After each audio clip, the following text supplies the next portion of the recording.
गांव में किशन नाम का एक गरीब किसान रहता था। वह काफी मेहनत करता, लेकिन फिर भी उसका गुजर बसर बड़ी मुश्किल से हो रहा था। वो गांव के एक जमींदार के खेत पर काम करके किसी तरह अपना घर चला रहा था। एक वक्त था जब किशन की हालत ऐसी नहीं थी।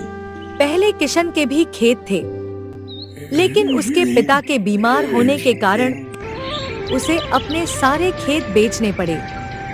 मजदूरी में मिलने वाले पैसों से पिता का इलाज कराना और घर का खर्च चलाना मुश्किल हो रहा था।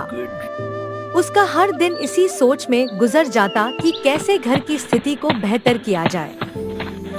एक दिन सुबह सुबह ऐसे ही सोचते सोचते वो जमींदार के खेत पर काम कर रहा था कि अचानक खुदाई करते करते उसकी कुदाल किसी धातु से टकराई और तेज आवाज हुई। किशन ने सोचा कि आखिर ऐसा क्या है, यहाँ जरा देखा जाए।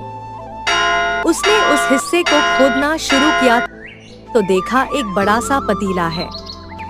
पतीला देखकर किशन दुखी हो गया, क्योंकि किशन ने सोचा कि पतीले की जगह अगर गहने या जेवरात होते तो उसके घर की हालत थोड़ी सुधर जाती।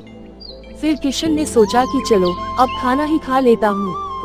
खाना खाने के लिए किशन ने अपने हाथ की कुदाल उस पतीले में ही फेंक दी और हाथ मुंह धोकर खाना खाने लगा। खाना खाने के बाद जब किशन अपनी कुदाल उठाने के लिए उस पतीले के पास पहुंचा, तो वो हैरान हो गया। उस पतीले के अंदर एक नहीं बल्कि बहुत सारे कुदाल थे। उसे कुछ समझ नहीं आया। तभी उसने अपने पास रखी एक टोकरी को भी उस पतीले में फेंक दिया। वो एक टोकरी भी पतीले के अंदर जाते ही बहुत सारी हो गई। ये सब देखकर किशन खुश हो गया और उस चमत्कारी जादुई पतीले को अपने साथ घर लेकर चला आया। अब वो रोज उस चमत्कारी पतीले में अपने कुछ औजार डालता और जब वो ज्यादा हो जाते तब उन्हें बाजार जाकर बेच आता। ऐसा करते करते किशन ने काफी पैसे कमाए और उसके घर की हालत सुधरने लगी। उसने अपने पिता का इलाज भी करवा लिया। एक दिन किशन ने कुछ गहने खरीदे और उन्हें भी पतीले में डाल दिया। वो गहने भी बहुत सारे बन गए। धीरे धीरे किशन काफी धनवान होने लगा और उसने जमींदार के यहाँ मजदूरी करना भी छोड़ दिया। किशन को इस तरह अमीर होते देख जमींदार मोहन को किशन पर शक हुआ और वो सीधे किशन के घर जा धमका। वहाँ उसे जादुई पतीले के बारे में पता चला। उसने किशन से पूछा, तुमने यह पतीला कब और किसके घर से चुराया, सच सच बताओ। किशन सहम गया और डरी हुई आवाज में बोला, ये चमत्कारी पतीला मुझे खेत में खुदाई के समय मिला था। मैंने किसी के घर चोरी नहीं की है, बस फिर क्या था।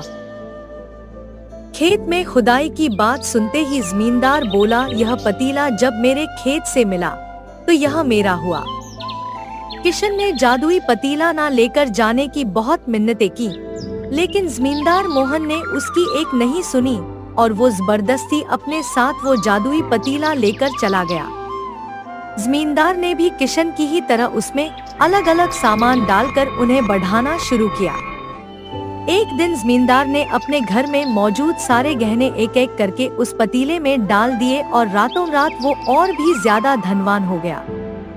यूं अचानक एकदम से जमींदार के इतने अधिक अमीर होने की खबर नगर के राजा तक भी पहुंच गई। पता लगाने पर राजा को भी जादुई पतीले की जानकारी मिली। राजा ने तुरंत अपने लोगों को भेजकर जमींदार के पास से वो चमत्कारी पतीला राजमहल मंगवा लिया। उस जादुई पतीले के राजमहल में पहुंचते ही राजा ने अपने आसपास मौजूद तमाम कीमती सामान उसमें डालना शुरू किया। सामान को बढ़ता देखकर राजा दंग रह गया। राजा ने सोचा कि देखने में तो ये पतीला बड़ा साधारण सा दिखता है, लेकिन इसके अंदर जरूर कुछ असाधारण होगा। बस फिर क्या था, वो लालची राजा खुद उस पतीले के अंदर चला गया और देखते ही देखते उस पतीले से बहुत सारे राजा निकल आए। अब पतीले से निकला हर राजा बोलने लगा, मैं इस नगर का असली राजा हूँ, तुम्हें तो इस जादुई पतीले ने बनाया है। ऐसा होते होते सारे राजा आपस में ही लड़ने लगे और उनकी इस भयानक लड़ाई में सभी राजा लड़कर मर गए। इस लड़ाई के दौरान वो जादुई पतीला भी टूट गया। जादुई पतीले के कारण राजमहल में हुई इस लड़ाई के बारे में नगर में सबको पता चल गया। जैसे ही ये जानकारी अधूर किशन और जमींदार को मिली तो उन्होंने राहत की सांस लेकर सोचा कि अच्छा हुआ कि हमने उस जादुई पतीले